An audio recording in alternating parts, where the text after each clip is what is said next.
new ways of bringing the two countries together and elevating it to new horizons. President of India and the chief guest moving up the steps of the floating dais, the spot of the parade, the cost, Rohit Chauhan, the sport leader Saurabh Sharma. और अब 871 field regiment की ceremonial battery के lieutenant colonel विकास कुमार सेना medal की कमान में 21 तोपों की सलामी दी जाएगी। यहाँ गन पोजीशन ऑफिसर है नायब सूबेदार अनूप सिंह। इस बार हमारे देश में ही निर्मित 105 mm लाइट फील्ड गन से 21 तोपों की सलामी पहली बार कर्तव्य पथ पर दी जाएगी। कर्तव्य पथ पर आज भारतीय वायुसेना की फ्लाइट लेफ्टिनेंट कोमल रानी राष्ट्रीय ध्वज फहराएंगी। जल्द ही राष्ट्रपति अंगरक्षक के कमांडेंट द्वारा राष्ट्र सलामी की कमान दी जाएगी, जिसके साथ ही राष्ट्रीय ध्वज फहराया जाएगा, राष्ट्रीय गान की धुन बजाई जाएगी और 21 तोपों की सलामी दी जाएगी। आप सभी से इस दौरान अनुरोध है कि आप सब अपने अपने स्थान पर खड़े हो जाएं एवं वर्दीधारी सैल्यूट करें।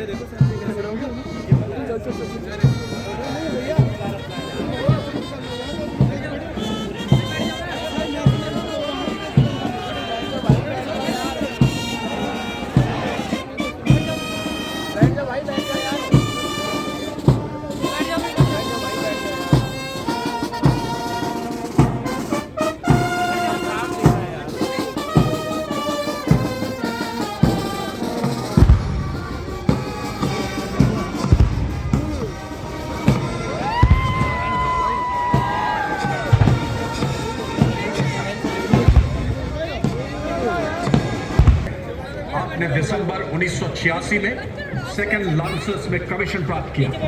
अपने पूरे कैरियर के दौरान जनरल ऑफिसर ने फर्स्ट हॉर्स नामक आर्मर्ड रेजिमेंट, T90 टैंक से लैस एक आर्मर्ड ब्रिगेड, जम्मू कश्मीर में राष्ट्रीय राइफल्स की एक्टिव काउंटर इंसर्जेंसी फोर्स और पश्चिमी मोर्चे पर देश की प्रतिष्ठित स्ट्राइक कोर की सशक्त कमान संभाली।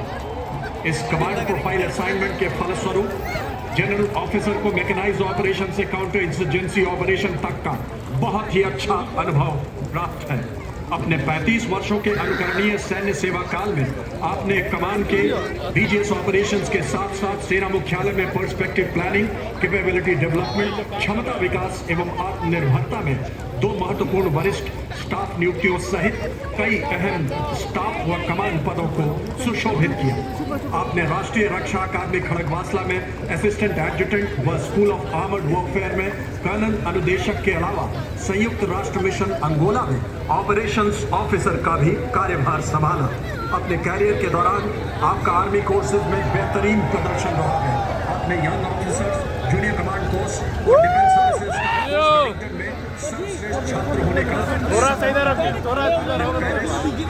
प्रतिष्ठित कमान, general staff course, higher command, राष्ट्रीय रक्षा कॉलेज और कैलिफोर्निया संयुक्त राज्य अमेरिका से रक्षा अधिग्रहण प्रबंधन पाठ्यक्रम भी उत्तीर्ण किया है।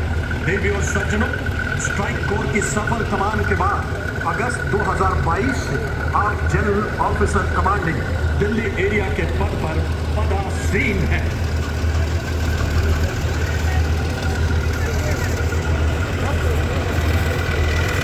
इन्हीं के ठीक पीछे parade of commander major general Bhuvanesh Kumar Vishisht Seva medal आ रहे हैं। मेजर जनरल भुवनेश कुमार 16 दिसंबर 1979 को पैराशूट रेजिमेंट की 3री बटालियन में कमीशन हुए। अपने 3 दशकों के विस्तृत सेवा काल में जनरल ऑफिसर को सभी क्षेत्रों में ऑपरेशनल अनुभव रहा है। इनमें उत्तर पूर्व में काउंटर इंसर्जेंसी ऑपरेशंस, सियाचिन में उच्च तुंगता क्षेत्र एवं पश्चिमी सीमा में रेगिस्तान सेक्टर शामिल है। आपने पश्चिमी फ्रंट पर स्ट्राइक कोर के अधीन कुमाऊं रेजिमेंट की 5वीं बटालियन की कमान संभाली। आप जम्मू एवं कश्मीर में माउंटेन ब्रिगेड के कमांडर रहे एवं पश्चिमी सीमाओं पर रैपिड स्ट्राइक डिवीजन के जनरल ऑफिसर कमांडिंग भी रहे। रक्षा सेवा staff college, army war college, राष्ट्रीय रक्षा कॉलेज के पूर्व छात्र रहे। जनरल ऑफिसर ने सभी अनुदेशक पाठ्यक्रमों में उत्कृष्ट प्रदर्शन किया और अपने आर्मी स्कूल और एमिनेशन इंग्लैंड में भी पाठ्यक्रमों में भाग लिया है। जनरल ऑफिसर ने 16 दिसंबर 2022 को मुख्यालय दिल्ली एरिया में चीफ ऑफ स्टाफ के तौर पर कार्यभार ग्रहण किया है। सूरमा नहीं विचलित होते, क्षण एक नहीं धीरज खोते, विघ्नों को गले लगाते हैं, घाटों में राह बनाते हैं। परमवीर चक्र एवं अशोक चक्र विजेताओं का दस्ता। परमवीर चक्र से सम्मानित सूबेदार मेजर ऑनरेरी कैप्टन पाना सिंह, परमवीर चक्र सेवानिवृत्त। Subedar major honorary captain Yogendra Singh Yadav Paramvir Chakra सेवानिवृत्त। सूबेदार मेजर संजय कुमार परमवीर चक्र 13 जम्मू एवं कश्मीर राइफल्स। दुश्मन पर कहर बनकर टूटने वाले वो योद्धा जिन्होंने जान की बाजी लगाकर बहादुरी एवं रणकौशल का नया इतिहास रचा। और इसके ठीक पीछे मंच की ओर अग्रसर अशोक चक्र से सम्मानित विजेता major general C.A. Pithawala Ashok चक्र विशिष्ट सेवा मेडल सेवानिवृत्त। Colonel D. Shri Kumar Ashok Chakra. Lieutenant colonel Jasram Singh Ashok Chakra सेवानिवृत्त। हे जन्मभूमि भारत, हे कर्मभूमि भारत, हे वंदनीय भारत, अभिनंदनीय भारत, जीवन सुमन चढ़ाकर आराधना करेंगे तेरी जन्म जन्म हम सब वंदना करेंगे। To add the special fervor in our grand 74th Republic Day celebrations, marching smartly towards the saluting days for the very first time on Kartavya Path, ladies and gentlemen, is the combined band and marching contingent of the oldest regular army known to humanity from the land of fertile Nile River Valley. Ladies and gentlemen, it is the contingent of the Egyptian army,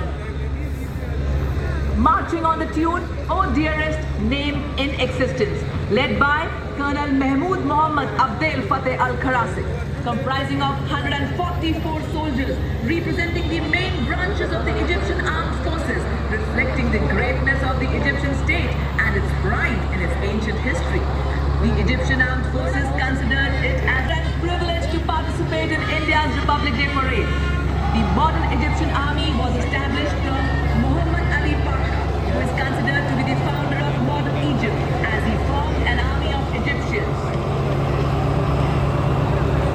The Egyptian army has not ended a war since the peace agreement, but still, some of the ancient Egyptian war plans are being taught in the military academies of world and Egypt.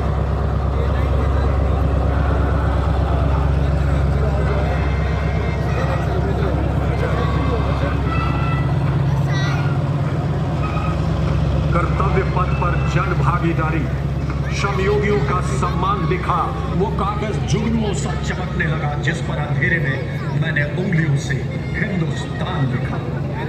अब आप देखेंगे लौह बल mechanised forces किस प्रकार कर्तव्य पथ पर अश्वारोही दस्ते के नेतृत्व में अपने इस्पादी इरादे से देशवासियों का परिचय कराएंगे। सलामी मंच की ओर ग्वालियर लांसर की समारोही पोशाक में 61 कैवलरी का दस्ते की कमान कैप्टन रायजादा शौर्यबाली संभाल रहे हैं। विश्व में अपनी तरह की अकेली सक्रिय घुड़सवार रेजिमेंट होने का गौरव हासिल। 1 अगस्त 1953 में रेजिमेंट का गठन।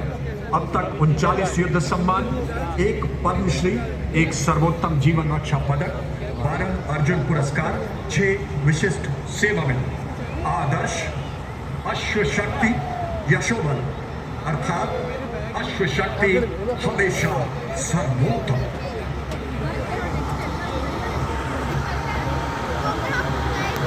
Atmanirbharta in defense industry has enhanced India's strategic independence. As a path of transformation, a large number of indigenous equipment has added to the might of our defense forces.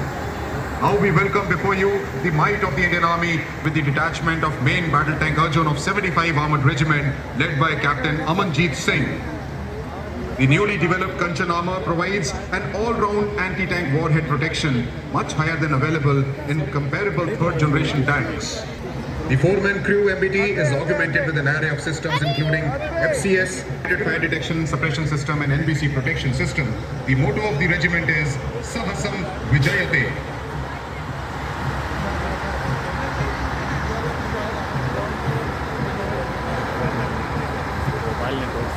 स्वदेशीकरण को बढ़ावा देने और हमारी सीमाओं को सशक्त बनाने के लिए देवियों और सज्जनों, आप देख सकते हैं सलामी मंच की ओर बढ़ता हुआ नाग मिसाइल सिस्टम नाम इसका दस्ता, जिसका नेतृत्व कर रहे हैं मैकेनाइज्ड इन्फेंट्री रेजिमेंट के 17वीं बटालियन के लेफ्टिनेंट सिद्धार्थ त्यागी। नामिस एक टैंक विध्वंसक है जिसे रक्षा अनुसंधान और विकास संगठन की प्रयोगशाला हैदराबाद द्वारा स्वदेशी रूप से डिजाइन किया गया है। इसमें एक नामिका ट्रैक आर्मर्ड फाइटिंग व्हीकल शामिल है जिसमें क्रूलेस टरट है जो कि 6 नाग एंटी टैंक गाइडेड मिसाइलों को फायर करने में सक्षम है। नाग मिसाइल एक स्वदेशी fire and forget anti tank guided missile है जिसकी प्रभावी रेंज 4 किलोमीटर है। ये tandem warhead, lock on before launch, top attack और भाग रहे दुश्मन की बख्तरबंद दस्तों को नष्ट करने की क्षमता रखता है। आदर्श वाक्य 17 में हर मैदान फतेह। And now approaching the saluting dais is the mechanized polo of Infantry Combat Vehicle BMP-2 of Mechanized Infantry Regimental Center led by Captain Arjun Sidhu of 6th Battalion Mechanized Infantry Regiment. ICV BMP-2 named Sarat, a high mobility infantry combat vehicle which possesses lethal weapons and night fighting capability. It can operate effectively in all battlefield terrains of desert, mountains or high altitude area. The motto of the regiment is Valor and